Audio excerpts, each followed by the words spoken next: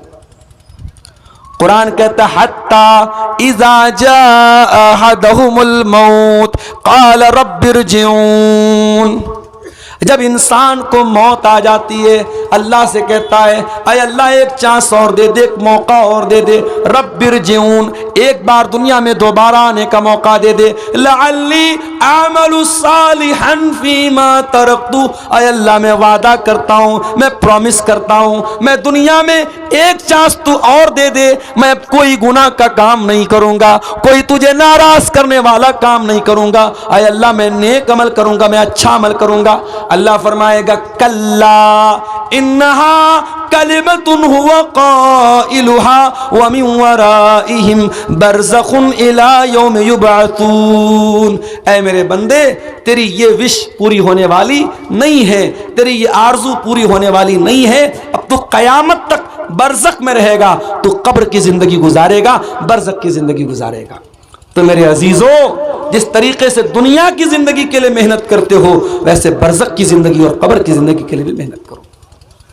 اب آئیے تقریر کے آخر میں جو قرآن کی آیت میں نے شروع میں پڑھی تھی، شروع میں نے آیت پڑھی تھی، اللہ نے سورہ نحل میں فرمایا قرآن کے 14ویں پارے میں من عمل صالحا من ذکر او انثى، جو بھی نیک عمل کرے گا چاہے وہ مرد ہو یا عورت ہو، اگر وہ ایمان والا ہوگا۔ ابھی بنارس میں پروگرام تھا، اس میں میری تقریر بھی تھی اور مولانا معراج ربانی صاحب کی تقریر تھی۔ اب معراج ربانی صاحب کو تو آپ جانتے ہی ہیں، کسی زمانے میں خاص طور سے بدعتی لوگوں کے خلاف ان کی بڑی تگڑی تقریریں موجود ہیں۔ تو بدعتی لوگوں نے وہاں جہاں بنارس میں پروگرام تھا ان لوگوں نے ایک میسج وائرل کیا اور خاص طور سے شیخ معراج ربانی کا نام لے کر کے کہا کہ صاحب یہ تو بہت بڑا گستاخ ہے اور نبی کو نہیں مانتا ہے، نبی کا گستاخ ہے، اور نبی کی قبر کے اوپر جو گنبد بنا ہے اس کو گرانے کی بات کرتا ہے، ایسے گستاخ کی تقریر ہم نہیں ہونے دیں گے وغیرہ وغیرہ۔ تو وہ میسج دیکھ کر مجھے تو بہت غصہ آیا۔ تو کل جب میری تقریر تھی بنارس میں پرسوں، تو میں نے ایک بات کہی، میں نے کہا یہ لمبی لمبی ٹوپی اور یہ لمبی لمبی پگڑی پہن کر کے آپ اللہ کے عذاب سے نہیں بچ سکتے۔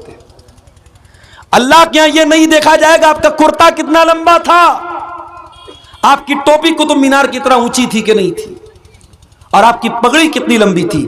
اللہ کے یہاں یہ دیکھا جائے گا آپ ایمان پر تھے کہ نہیں تھے؟ آپ توحید پر تھے کہ نہیں تھے؟